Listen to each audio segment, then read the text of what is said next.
మనకి వచ్చే సగం సమస్యలకు కారణం ఈ 3 పొరపాట్లే. మన రోజువారీ జీవితంలో మనం చేసే ఈ చిన్ని పొరపాట్లు మనకు లేనిపోని సమస్యలను తెచ్చిపెట్టి మానసికంగా ప్రశాంతంగా ఉండనివ్వకుండా చేస్తాయి. అందులో మొదటిది మొహమాటం. ఉదాహరణకి ఎవరైనా మనల్ని ఎలాంటి సాయం అడిగినా చూస్తాను, ఆలోచించి చెబుతాను, చేయడానికి ప్రయత్నం చేస్తాను అని చెప్పి వాళ్లకు హోప్స్ని పెంచకండి. ముఖ్యంగా డబ్బు విషయంలో సహాయం అడిగితే వెంటనే మీ జవాబును కొంచెం మర్యాదగా చెప్పండి. ఇతర ఎలాంటి సాయం అడిగినా మీకు ఒకవేళ సాయం చేయగలనన్న నమ్మకం ఉన్నా మొదట వారికి హోప్స్ కలిగించకుండా సర్ప్రైజ్గా చేయండి.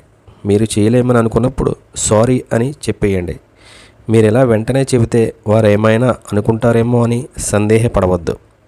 వెంటనే మీరు ఎలా సారీ చెప్పడం వల్ల వారికి ఆ నిమిషం కొంచెం కష్టంగా అనిపించినా తర్వాత మనం ఏదైనా నిజాయితీగా చెబుతామని అర్థం చేసుకుంటారు.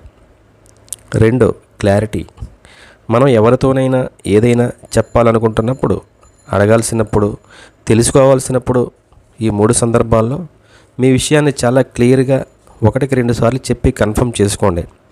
అలాగే ఇతరులు చెప్పే ముఖ్యమైన విషయాలను కూడా 1కి 2 సార్లు అడిగి కన్ఫర్మ్ చేసుకోండి. మీకు డౌట్ ఉంటే వారిని అడిగి కన్ఫర్మ్ చేసుకోవాలి, కానీ మధ్యలో ఉన్న వారిపై ఆధారపడవద్దు. వారు చెప్పింది ఇదే, ఇలానే అనుకుంటా, లేదా మనం చెప్పింది అర్థం కావచ్చు అనేలాంటి సందేహాలు ఉన్నప్పుడు అడిగితే బాగుండదని లేదా చెబితే ఏమైనా అనుకుంటారని మీకు మీరే ఒక నిర్ణయానికి వచ్చి ఇబ్బంది పడవద్దు. క్లియర్గా చెప్పడం మరియు క్లియర్గా తెలుసుకోవడం వల్ల చాలా ప్రశాంతంగా ఉంటాం. 3. నోరు జారడం.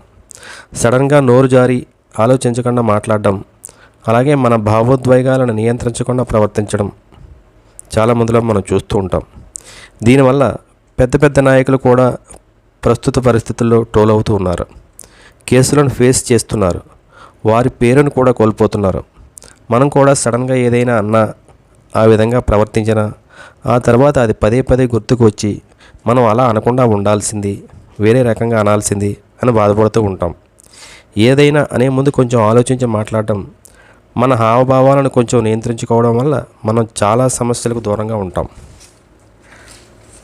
ఇది నేను చెప్పినంత సులభం కాకపోవచ్చు, కానీ మనల్ని మనం మార్చుకోవడానికి మనకు రోజు ఒక కొత్త అవకాశమే.